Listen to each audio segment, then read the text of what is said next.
人要赞美耶和华，从天上赞美耶和华，在高处赞美他，他的众使者都要赞美他，他的主君都要赞美他。愿这些都赞美耶和华的名，因他已吩咐，便都造成。 Haleluya. Pujilah Tuhan di surga, pujilah Dia di tempat tinggi, pujilah Dia, hai segala malaikatnya, pujilah Dia, hai segala tentaranya. Baiklah semuanya memuji nama Tuhan, sebab Dia memberi perintah, maka semuanya tercipta. 请大家站立，我们一起来唱一首诗歌《神爱世人》。 Jemaat diundang berdiri, mari kita memuji Tuhan dengan pujian. Satu, Allah kasih dunia.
Jemaat dipersilakan duduk, mari kita bersatu dalam doa. Bapa yang di dalam surga, bertata di dalam kerajaan Allah, Yesus Kristus, kami disembah, kami datang lagi kepada Engkau pada saat ini. Terlebih dahulu ya Bapa, kami memohon pada Engkau ampunilah atas dosa-dosa kami selama seminggu ini yang kami berbuat yang tak berkenan bagi Engkau. Tuhan, layakkanlah kami di hadapan Engkau pada saat ini. Kami akan memuliakan nama-Mu. Roh Kudus, pimpin kami selalu, hadirlah di dalam rumah ibadah ini agar kami selalu Engkau sertai. Jauhkanlah kami dari segala kuasa si jahat yang bukan berasal dari Engkau, kiranya Engkau hancurkan dengan darah-Mu Yesus. Bapa, saat ini kami anak-Mu datang ke hadirat Engkau. Berkatilah kami ibadah ini dari awal hingga akhir agar nama-Mu lebih lagi dipermuliakan. Tuhan, kami saat ini Engkau tahu begitu banyak permasalahan yang ada di hadapan kami ini. Sedang terjadi wabah corona di seluruh dunia. Kami percaya dengan kuasa dan mukjizat-Mu akan terjadi. Lalukanlah secepat mungkin dengan cawan-Mu agar kami, umat-Mu, manusia, hamba-Mu, domba-domba-Mu bisa datang ibadah kembali. Tuhan, kami percaya dengan kuasa dan mukjizat-Mu akan terjadi. Lalukanlah sekali Engkau berseru dalam nama Bapa, dunia ini akan, wabah corona ini akan berakhir. Kami percaya Tuhan ini bukan berasal dari Engkau, namun seizin Engkau si jahat ini yang melakukannya. Kami ini selalu datang memohon kepada Engkau Bapa. Layakkanlah kami Tuhan, kami percaya kami ini adalah anak berdosa. Kami ini sungguh tidak berarti bagi Engkau, sehingga Engkau begitu berarti bagi kami. Engkau melayakkan kami di hadapan-Mu. Sekali lagi ya Bapa, apa yang kami lakukan, apa yang kami kerjakan pada saat ini, Engkau yang Maha Tahu, Maha Kasih. Ampuni sekali lagi atas perbuatan kami ya Tuhan. Layakkan kami sekali lagi ya Tuhan, hanya di dalam nama-Mu ya Bapa kami menyembah. Terpujilah nama-Mu ya Tuhan, hanya di dalam nama Yesus Kristus Juru Selamat kami. Pada saat ini kami sudah menyembah Engkau Tuhan, kami akan menyanyikan lagu pujian buat Engkau lagi, supaya nama-Mu lebih ditinggikan, dipermuliakan. Terpujilah nama-Mu ya Bapa, hanya di dalam nama Putra, Anak, dan Roh Kudus, hamba berdoa dan ucap syukur. Haleluya, amin. 在圣洁的神面前，我们以谦卑的心来认罪祷告。首先，我们来唱第二首诗歌，合乎主用。 Di hadapan Tuhan yang Maha Kudus, marilah kita rendah hati mengakui dosa. Sebelumnya, marilah kita memuji Tuhan dengan pujian lagu nomor 2, menjadi layak kau pakai.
Sebelum kita mengakui dosa kita masing-masing di hadapan Tuhan, mari kita membaca satu perikop firman Tuhan yang diambil dari Roma pasal 4 ayat 7 sampai 8. 我们一起来念。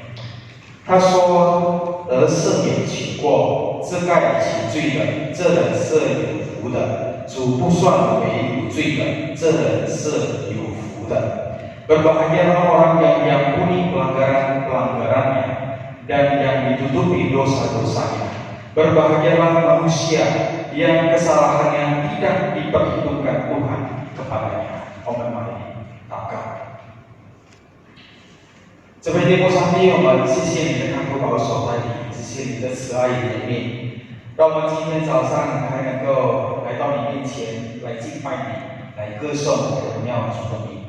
主啊，首先我们要以谦卑的心来到你面前，我们要承认主，我们是一个罪人，我们时常在我们每一天的生活里头，我们不听主的话，我们常常在我们的日常里头，我们忽略了主的存在，我们忽略了主的大能。天父上帝，很多时候在我们的生命当中，我们常常靠自己的力量，自以为聪明，其实我们是一个微不足道的受造者。天父上帝，我们再次求主借助你的宝血，借助你牺牲的爱，再一次洗净我们一切的过犯，再一次赦免我们的罪恶。求主不断的来更新我们，让我们的生命越来越像耶稣基督的生命。主啊，我们谢谢你，你再次给我们这个机会，使我们能够有机会来悔改，来远离罪恶。天父上帝，我们谢谢你，我们将我们每一个人完全都在主的手中，当年我们都伏在你的面前，我们知道你就是我们的上帝。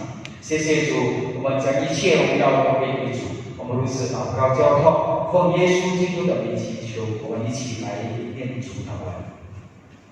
我们在天上的父，愿人都尊父的名为圣，愿父的国降临，愿父的旨意行在地上，如同行在天上。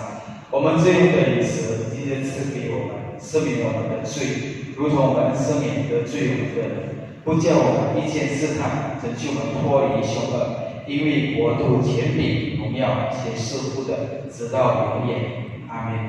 请大家仍然站立，我们一起来宣读我们的信仰《使徒信经》。Maaf dipersilakan tetap berdiri, marilah kita mengucapkan pengakuan iman rasuli. 我信上帝全能的父，创造天地的主。我信我主耶稣基督，上帝的独生子，因圣灵感孕，如同真理玛利亚所生，在本丢比拉多手下受难，被钉于十字架，受死埋葬，第三天从死人中复活，升天，坐在全能父上帝的右边，将来必从那里降临，审判活人死人。我信圣灵，我信圣人工的教会，我信圣徒相通，我信罪的赦免，我信身体复活，我信永生。阿门。我们来起应经文。Mari kita beresponsorian. 以善凹恶，弟兄们，我们劝你们敬重那在你们中间劳苦的人，就是在主里面指引你们、劝解你们的。又因他们所做的工，用爱心格外尊重他们，你们也要彼此和睦。我们又劝弟兄们要警戒，不守规矩的人，面立亏心的人，扶助软弱的人，也要向众人忍耐。你们要谨慎，无论是谁都不可以恶报恶，或是彼此相待，或是待众人，常要追求良善。 Kejahatan dibalas kebaikan. Kami minta kepadamu, saudara-saudara, supaya kamu menghormati mereka yang bekerja keras di antara kamu, yang memimpin kamu dalam Tuhan dan menegur kamu. Dan supaya kamu sungguh-sungguh menjunjung mereka dalam kasih karena pekerjaan mereka, hiduplah selalu dalam damai seorang dengan yang lain. Kami juga menasihati kamu, saudara-saudara, tegurlah mereka yang hidup dengan tidak tertib, hiburlah mereka yang tawar hati, belalah mereka yang lemah, sabarlah terhadap semua orang. Perhatikanlah supaya jangan ada orang yang membalas jahat dengan jahat, tetapi usahakanlah senantiasa yang baik terhadap kamu masing-masing dan terhadap semua orang. 荣耀颂 Gloria Patri.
Shalom untuk kita semuanya, Jemaat Gereja Metodis Indonesia Titus di Titik Kuning. Saya adalah Contoh Tommy Wijaya. Terima kasih untuk kesempatan ini di mana saya boleh men-sharingkan firman Tuhan pada minggu ini. Tema yang diberikan kepada saya adalah tumpukan bara api di atas kepalanya. Teman-teman, Bapak Ibu, ini adalah satu frase atau ungkapan yang digunakan oleh Rasul Paulus di dalam salah satu suratnya, yaitu surat Roma. Kita akan buka bersama ya. Yuk kita buka bersama firman Tuhan di dalam Roma pasal 12 ayat 17 sampai 21. Roma pasal 12 ayat 17 sampai 21. Saya bacakan untuk kita. Janganlah membalas kejahatan dengan kejahatan. Lakukanlah apa yang baik bagi semua orang, sedapat-dapatnya. Kalau hal itu bergantung padamu, hiduplah dalam pendamaian dengan semua orang. Saudara-saudaraku yang kekasih, janganlah kamu sendiri menuntut pembalasan, tetapi berilah tempat kepada murka Allah. Sebab ada tertulis, pembalasan itu adalah hakku. Akulah yang menuntut pembalasan, firman Tuhan. Tetapi jika seterumu lapar, berilah dia makan. Jika ia haus, berilah dia minum. Dengan berbuat demikian, kamu menumpukan bara api di atas kepalanya. Janganlah kamu kalah terhadap kejahatan, tetapi kalahkanlah kejahatan dengan kebaikan. Bapak Ibu, teman-teman sekalian, apa artinya menumpukan bara api di atas kepala musuh kita? Ini adalah satu ungkapan yang kadang-kadang kalau kita baca mungkin agak sulit. Tetapi ungkapan ini bukan hanya terdapat di dalam perjanjian baru, ungkapan ini juga terdapat di dalam perjanjian lama, di dalam salah satu kitab, yaitu kitab Amsal. Dan saya yakin Paulus juga mengutip dari sana. Yuk kita lihat sama-sama ya. Di dalam Amsal 25 ayat 21 sampai 22.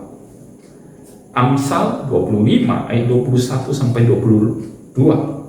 Saya akan bacakan untuk kita. Jikalau seterumu lapar, berilah dia makan, dan jikalau dia dahaga, berilah dia minum air. Karena engkau akan menimbun bara api di atas kepalanya, dan Tuhan akan membalas itu kepadamu. Nah, teman-teman, menimbun bara api di atas kepala lawan kita, bukankah itu adalah hal yang justru menunjukkan tindakan balas dendam kepada musuh kita? Bukankah ketika kita menimbun bara api di atas kepala musuh kita, seakan-akan ingin menimbulkan panas bagi lawan kita, menimbulkan satu kemarahan? Tetapi kalau kita baca konteksnya di dalam surat Roma maupun Amsal, jelas sekali ungkapan ini digunakan bukan untuk tindakan balas dendam. Bahkan di dalam konteks ini jelas ditunjukkan bahwa kita tidak boleh membalas kejahatan dengan kejahatan, tetapi kita harus membalas kejahatan dengan kebaikan. Jadi bukan hanya berhenti tidak boleh membalas kejahatan dengan kejahatan, malahan kita harus melakukan lebih, yaitu membalas kejahatan dengan kebaikan. Dalam konteks inilah ungkapan itu digunakan, yaitu menimbun bara api di atas kepala Allah. Dengan demikian kita bisa tahu bahwa di sini ada arti yang lebih dalam dan arti yang lebih luas, ya, dan arti yang lebih positif dari tindakan menimbun bara api ini. Dan kalau kita lihat di dalam Alkitab, khususnya di kitab Yesaya pasal 6, kita akan melihat bahwa istilah bara api juga digunakan. Kita tahu ceritanya bagaimana Yesaya dipanggil oleh Tuhan di dalam pasal 6 ini untuk menjadi utusan daripada Tuhan. Dan ketika Yesaya dipanggil, dia merasa tidak layak. Lalu kemudian malaikat mengambil bara api, lalu kemudian menyentuhkan ke mulutnya. Lalu kemudian malaikat mengatakan, kesalahanmu telah dihapus dan dosamu sudah diampuni. Kemudian kita melihat satu bagian lagi di dalam Maleakhi. Di situ ada dicatat satu ungkapan bahwa Allah seperti api tukang pemurni logam. Dan kalau dilihat dari dua konteks ini, kita bisa melihat bahwa bara api atau api digunakan sebagai arti pertobatan atau pemurnian. Dan ada satu lagi hal yang menarik dari latar belakang ungkapan ini. Ya, jadi beberapa penafsir mengatakan bahwa tindakan menumpukan bara api itu adalah satu tindakan dari salah satu ritual Mesir kuno yang disebut sebagai ritual pertobatan. Dan dalam satu kisah tentang ritual ini dikisahkan ada seorang yang mencuri buku dari sebuah kuburan. Kemudian setelah beberapa saat pencuri ini akhirnya menyadari kesalahannya dan dia mau mengembalikan barang curiannya. Kemudian dia melakukan satu tindakan, dia mengambil satu panci yang berisi bara api yang panas. Lalu kemudian dia taruh di atas kepalanya untuk menunjukkan kesadaran bahwa dia sudah bertobat dan menunjukkan satu kesadaran bahwa sikapnya adalah sikap yang memalukan dan dia mau memperbaiki diri sendiri. Ini salah satu ritual yang mungkin ada hubungannya dengan ungkapan yang digunakan oleh Paulus di dalam surat Roma maupun kitab Amsal. Dan dari konteks ayat di Roma yang tadi kita baca, kita bisa tahu bagaimana nasihat Paulus kepada orang percaya bahwa kita tidak boleh membalas kejahatan dengan kejahatan, dan kita harus membalas kejahatan itu justru dengan tindakan yang positif, yang melebihi dari yang seharusnya. Jadi kalau seteru kita lapar, kita bahkan memberikan dia makan. Kalau dia haus, kita bahkan memberikan dia minum. Mungkin ini kita bisa tahu sama seperti khotbah di bukit, ya, bagaimana Yesus mengatakan jika ada seorang menampar pipi kiri, berilah pipi kanannya. Jika ada seseorang memaksa engkau berjalan 1 mil, berjalanlah bersama dia dengan 2 mil. Nah, teman-teman, ini berarti tindakan menumpukan bara api adalah satu tindakan yang melebihi tindakan yang dengan standar biasa. Berarti bahwa kita tidak melakukan yang seharusnya kita lakukan kepada orang yang melakukan kepada kita, tetapi kita melakukan lebih daripada itu. Tapi lebihnya bukan negatif, lebihnya justru adalah hal yang positif. Dan tindakan yang kita lakukan, tindakan kebaikan yang kita lakukan ini justru akan membalikkan keadaan dan akan membuat lawan kita menjadi malu. Karena seharusnya kita balas dia. Dan kita punya kesempatan untuk balas dia, kita punya kekuatan untuk membalas dia, tapi kita tidak mau. Dan saat kita tidak melakukannya, kita bukan hanya berhenti sampai di sana, kita bahkan melakukan lebih daripada itu. Kita melakukan kebaikan bagi dia. Kalau dia membutuhkan pertolongan, kita menolong dia. Padahal dia sudah pernah menyakiti kita dan dia melakukan kejahatan kepada kita. Dan saya yakin ketika kita melakukan itu, itulah artinya menumpukan bara api di atas kepalanya. Jadi kita tidak memenuhi ekspektasi dari standar dari dunia ini yang mengatakan kalau orang menyakiti Anda harus balas kembali. Kita bukan hanya tidak membalas, bahkan kita melakukan lebih daripada itu. Itulah standar ekspektasi dari orang percaya, prinsip kerajaan Allah.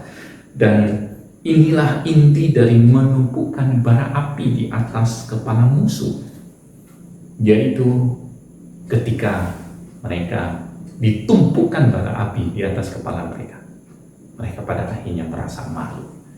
Dan justru saat itu mereka bisa bertobat dan bisa menyadari kesalahan mereka, dan bahkan mereka bisa mengenal siapa Allah yang kita sembah. Teman-teman, Bapak Ibu sekalian, saya mau katakan justru menumpukan bara api di atas kepala musuh itu dicontohkan oleh Allah sendiri di dalam Yesus Kristus. Ketika dia mengutus anaknya yang tunggal dan mati bagi musuh-musuhnya, yaitu kita sendiri. Teman-teman, Bapak Ibu, kita adalah musuh Allah. Kita sudah berdosa, kita sudah jatuh, dan selalu kita memberontak kepada Allah. Dan seharusnya kita dibinasakan, dimusnahkan karena dosa-dosa kita. Tetapi Allah justru dia mengutus anaknya yang tunggal, yaitu Yesus Kristus, mati untuk Anda, mati untuk saya. Dan itu menunjukkan tindakan menumpukan bara api di atas kepala musuh. Teman-teman, kalau kita sadar akan hal ini, saya yakin kita akan merasa malu. Berapa kali kita memberontak kepada Tuhan? Sangat banyak sekali. Sangat banyak. Berapa kali kita mementingkan diri kita sendiri? Sangat banyak sekali. Dan ketika kita tahu merenungkan kembali siapakah Kristus yang mati di kayu salib, untuk siapa Yesus mati? Untuk kita. Saat itu seharusnya saat kita menjadi malu. Teman-teman, Bapak Ibu, Yesus sendiri adalah contoh yang sempurna bagaimana dia tidak membalas orang yang mengejek dan menyalibkan dia.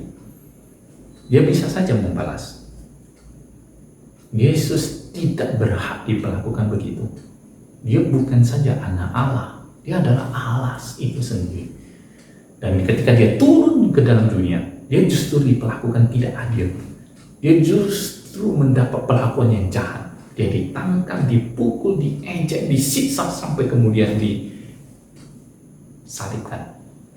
Teman-teman, Yesus bisa saja melawan, tapi dia tidak mau. Dia menunjukkan contoh dari tindakan menumpukan bara api di atas kepala lawan. Yuk kita lihat satu bagian firman 1 Petrus 2 ayat 22 sampai 23. 1 Petrus pasal 2 ayat 22 sampai 23, saya bacakan untuk kita. Ia tidak berbuat dosa dan tipu tidak ada di dalam mulutnya. Ayat 23, ketika ia dicaci maki, ia tidak membalas dengan caci maki.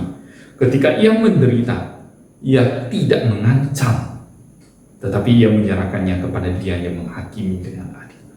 Ketika Yesus disalibkan, Yesus bisa saja memanggil malaikat untuk menolong dia. Dia bahkan bisa memanggil Bapa di surga, memusnahkan manusia yang menyalibkan dia.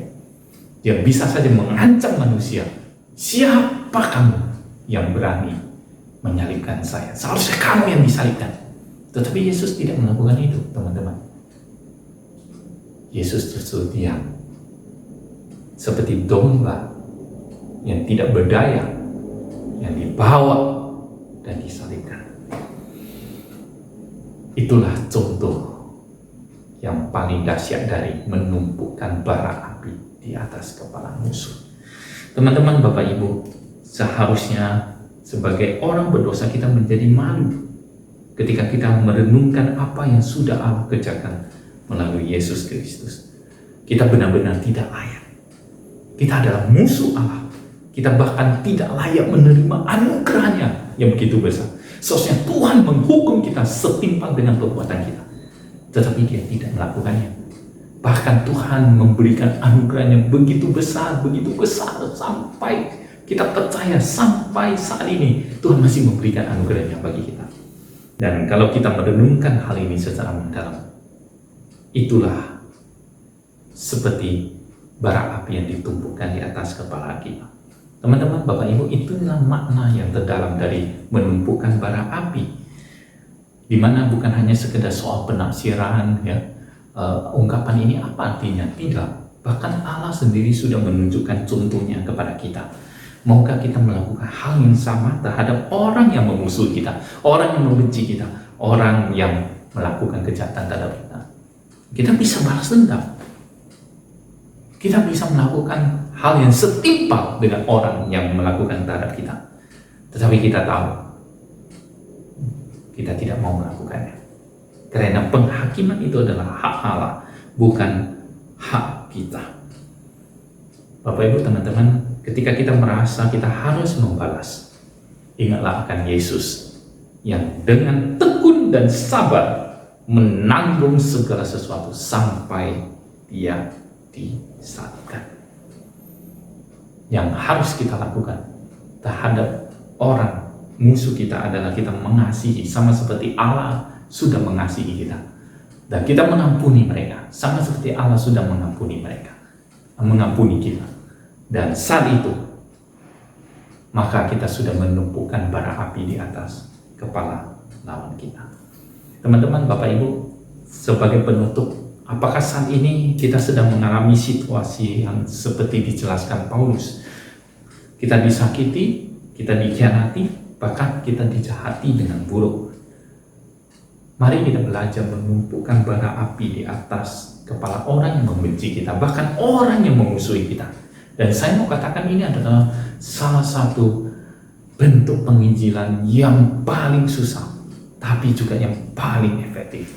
Dan ketika kita menumpukan bara api di atas kepala orang, kita menunjukkan siapa sesungguhnya diri kita sendiri, siapa sesungguhnya identitas kita, dan yang paling penting kita menunjukkan siapa sesungguhnya Allah yang sudah mengampuni dan sudah mengasihi saya. Nah, teman-teman sekalian, mari kita belajar untuk hal ini dan yakinlah bahwa dengan melakukan ini justru Allah akan bekerja dan mengubah hidupnya, dan akhirnya orang itu bisa mengenal Allah. Teman-teman, maukah kita belajar mempraktekkan firman Tuhan ini? Mari kita mengingat kembali kasih Allah, pengampunan Allah di kayu salib. Kalau kita susah melakukan hal ini, sehingga ketika kita bisa melakukan ini, itu membuktikan bahwa kita benar-benar sudah mengenal, bukan hanya mengenal, tetapi kita mengalami kasih dan pengampunan dari Allah itu sendiri. Amin. Mari kita berdoa. Tuhan, kami mengucap syukur untuk anugerah-Mu, untuk kasih setia Tuhan di dalam hidup kami. Sampai saat ini kami boleh merasakan bahwa kasih-Mu begitu besar atas kehidupan kami, sehingga seringkali kami menjadi malu ketika kami memikirkan kembali mengapa Tuhan datang ke dalam dunia, mati bagi kami. Itu sama seperti menumpukan bara api di atas kepala kami. Tuhan, tolong kami ketika kami sadar dan merenungkan hal ini, kami boleh juga melakukannya terhadap orang-orang yang mungkin membenci kami, yang memusuhi kami. Sehingga biarlah Tuhan, kami juga menunjukkan sesungguhnya siapa kami yang sudah diampuni dan dikasihi oleh Allah, sehingga kami menunjukkan itu bagi sesama kami. Terima kasih Tuhan. Tuhan tolong setiap jemaat yang mungkin mengalami pergumulan, yang mungkin mengalami sakit hati, yang mungkin mengalami hal di mana kami begitu susah mengampuni. Tuhan, kiranya hadir di dalam hidup kami. Tuhan, kiranya berikan anugerah-Mu, kasih-Mu di dalam hati kami, sehingga kami sanggup mengampuni dan mengasihi orang yang bahkan membenci kami. Terima kasih Tuhan. Tuhan berkati jemaat-Mu, jemaat GMI Titus. Biarlah di dalam masa pandemi ini anugerah Tuhan hadir bersama dengan mereka, dan biarlah di masa pandemi ini Tuhan yang menolong kami semua boleh menjalani, melewati dengan baik. Terima kasih Tuhan, Tuhan jagai kami, Tuhan lindungi kami. Dalam nama Tuhan Yesus kami berdoa. Amin. Shalom untuk kita semuanya. 我们一起来唱第三首诗歌，主爱罪人来回应上帝的话，一边收奉献。 Marilah kita memuji Tuhan dengan pujian untuk meresponi firman Tuhan pada hari ini sambil mengumpulkan persembahan pasal nomor 3, Yesus menerima orang berdosa.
我们将结束今早的崇拜，我们来唱最后一首诗歌。我愿意主的爱爱你。 Kita akan mengakhiri ibadah pagi hari ini. Marilah kita kembali memuji Tuhan dengan pujian. Ku kasihi kau dengan kasih Tuhan.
Kiranya anugerah daripada Tuhan kita Yesus Kristus, kasih sayang dari Allah Bapa di surga, serta persekutuan dengan Roh Kudus yang selalu menyertai, melindungi dan memberkati saudara-saudari sekalian, mulai hari ini, besok sampai selama-lamanya.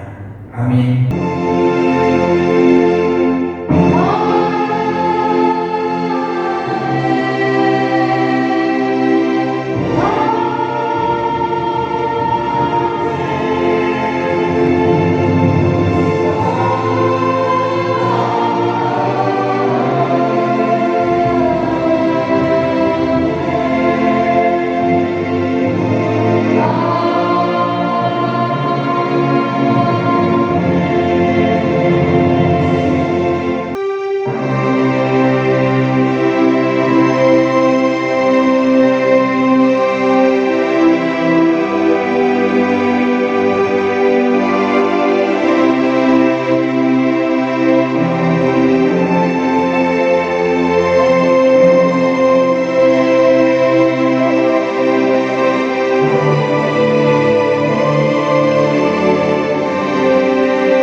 yang bertanya kapan kita bisa berkumpul kembali untuk beribadah bersama-sama.